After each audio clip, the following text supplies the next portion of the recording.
I understand it, Krishnamacharya prescribed the Ashtanga yoga practice to Guruji based on Guruji's personal characteristics, strength, health, dosha, etc. He gave Iyengar an entirely different practice based on what he saw in Iyengar.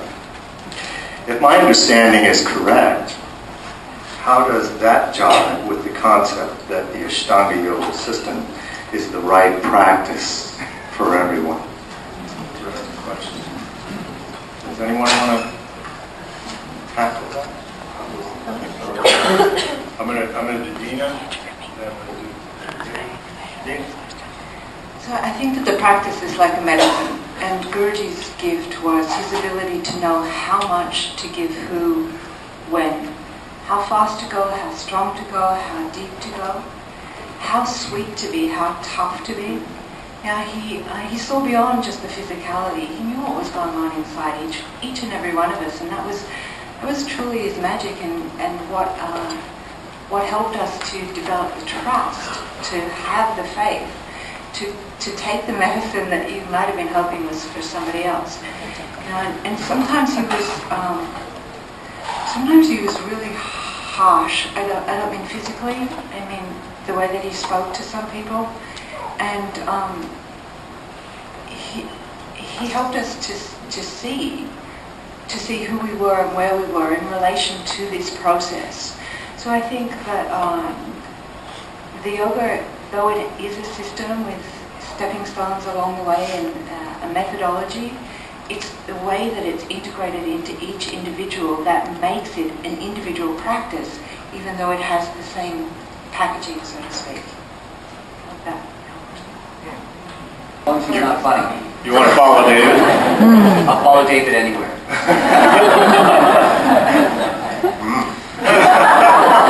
Except there.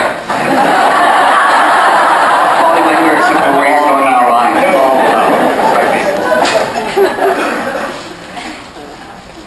Well, I really think that Pattabhi Jois, there's the whole idea of yoga and being in India and everything is a paradox. Being in India is a paradox. One moment you love it there and you're planning your next visit there. The next moment you're screaming at a rickshaw driver because they ripped you off for 12 cents and you can't stand it there, and then you want to come back again. And the yoga is like that. From the outside it appears to just be a physical thing, like, wow, it's taught to everyone the same. But it really isn't. Everyone was taught differently. The method is the same, but the presentation and application can be different.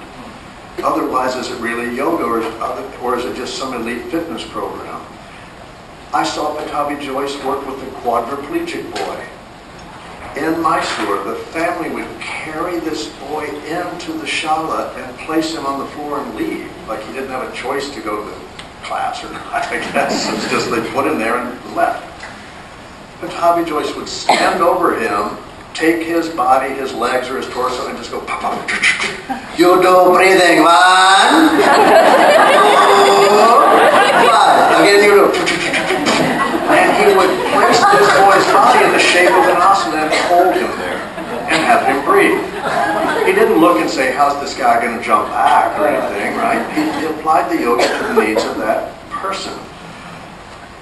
And personally, I've tried to carry that image into other things. I've always said, well, to teachers, what are you going to do when someone shows up in your class with one leg or one arm? Or that happened last year. I don't know if the woman's here again, but she'd come to practice every day. For some asanas, she'd take her leg off, and other ones she'd put it on. And in England, I've had a guy show up like that. I've worked with people that are blind, people that are deaf. All men, people that can't put weight on their hands. You just get creative in how to present the yoga. And I think Pattabhi Jois was that way. If you had the physical ability and the inclination and the interest, he gave it to us. Part of this thing of being pushed was us also going, yeah, give me more, right? He would apply the yoga to the needs of the individual within the context of the system. So you're able to do the asana, you do the asana. You can't, you get as close to it as you can. But I think that everyone was equal in the eyes of Pattabhi Jois. He didn't look at someone that could do an asana and look at them with greater love or something. You came in there, you try your hardest. One thing he would say to everybody is sound breathing. Breathe, breathe. He wants you to breathe. He wants you in the room. So I really do believe that Ashtanga yoga is for anyone, it's just not for everyone, because not everyone will want to. But it's the duty of the teacher to figure out how we can convey the beauty and the essence and the energy and the joy and the spirit of the yoga that we have experienced to anyone that's interested. And I think Pattabhi Jois did that. I only have one small thing to add, because what everyone said so far is, everything that there is to be said. And the last thing is that when we hear Ashtanga yoga, now we hear it as almost like a brand name. We hear it, we think of jumping back, jumping forward, and vinyasa and all these things. But the classical definition of yoga is concentration. So in the Yoga Sutras, one of the first things that one of the commentators, Vyasa, says is that yoga means samadhi, and samadhi means a particular type of concentration. So when Guruji was teaching yoga, he was teaching it with the idea that yoga means concentration. And it's only through concentration that anything else works. So, whether it's the yamas or niyamas, or even in asanas or in pranayama, it really only works if you can concentrate while you're doing it. And how do you get someone to concentrate? Well, first you get them to breathe and move their body in a particular way. So he had us breathing and moving in a particular way in order to create a state of attention and awareness and concentration in us so that all the other things would start to work.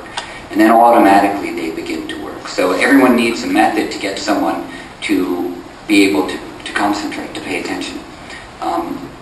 As far as the system being an unchanging thing that we went back to, Krishnamacharya did teach him a particular thing, but there are a lot of things that Guruji developed as well. For example, Krishnamacharya never taught him sun salutations. This is something that Guruji added in, and that he used to speak about sometimes. Krishnamacharya, he said, didn't teach sun salutation, he just taught us like a mountain of asanas, and then later on, I divided them up, is what Guruji said, into these different things. So he never really vocally took credit for the things that he added in as his tool that he was using to help us to learn how to concentrate. But he did innovate. Sun salutations, the divisions of the primary, intermediate, and advanced levels, he grouped those into different categories. Later on, in some of Krishnamacharya's writings, you see Krishnamacharya talking about the different groups, but in the earlier writings, they don't occur. In the earlier writings of Krishnamacharya, the sun salutations never occurred either. So, that's all. Concentration, that's really what we're doing. We're trying to become quiet and observe. And how are we going to do that? You need a method. So you have a basic format, and then you apply that format however you need to, depending on, as David said, who's in front of you. Okay, just briefly, just the reference to Krishnamacharya teaching Pattabhi Jois and V.K.S. Iyengar differently. My understanding is that when V.K.S. Iyengar first started practicing yoga, he had a lot of health problems. He was frail, kind of malnourished, had asthma, was weak. So Krishnamacharya taught him in a way that was appropriate for his physical condition. There is an old tape from, I think, 1938 that shows Krishnamacharya teaching Iyengar and doing what looks very much like what we call Ashtanga yoga. So eventually he did receive the same kind of teaching. That's it. I'm not so familiar with how Krishnamacharya taught. To be honest, I look at his son, Desikachar, and I think that he's probably teaching the closest to how his father taught.